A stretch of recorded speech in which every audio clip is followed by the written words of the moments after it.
ফিলিপাইনের মাছ ধরা নৌকাগুলো সাজানো নাটক, এমনটাই দাবি করেছে চীনের গণমাধ্যম।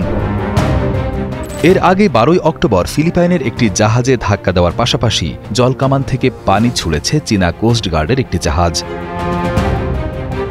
চীনের একটি সংবাদ মাধ্যমের প্রকাশিত ভিডিওতে দেখা যায় ফিলিপাইনের ডজন খানেক নৌকা সেখানে গিয়ে মাছ ধরার কোনো কাজ না করে শুধু ঘোরাফেরা করছিল।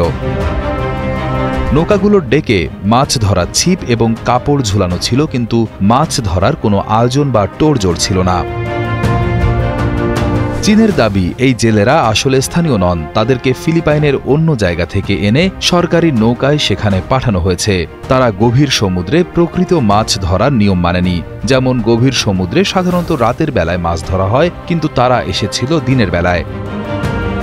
চীন বলছে এটি ছিল মিডিয়ার জন্য সাজানো দৃশ্য, যেন দেখানো যায় ফিলিপাইন সেখানে মাছ ধরছে, কিন্তু বাস্তবে এটি ছিল একটি পরিকল্পিত প্রচারমূলক অভিযান। এই ঘটনার পর চীনের কোস্টগার্ড ফিলিপাইনের সরকারি নৌকাগুলোকে সেখান থেকে সরিয়ে দেয় এবং জানায় তারা তাদের জলসীমা রক্ষা করতে সব ধরনের পদক্ষেপ নেবে।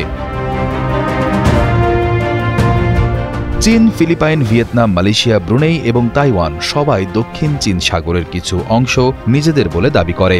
এই সাগরে প্রচুর মাছ, তেল এবং গ্যাসের সম্ভাবনা আছে। বিশ্বের প্রায় 1/3 সামুদ্রিক বাণিজ্য এই সাগর দিয়ে হয়, যার পরিমাণ প্রায় $3.36 ট্রিলিয়ন প্রতি বছর।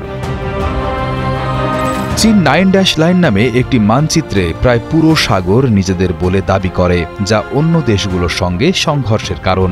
চীন এবং অন্যান্য দেশ ছোট দ্বীপে ঘাঁটি বানিয়ে সেখানে সৈন্য এবং জাহাজ মোতায়েন করেছে, যা উত্তেজনা দিন দিন বৃদ্ধি করছে।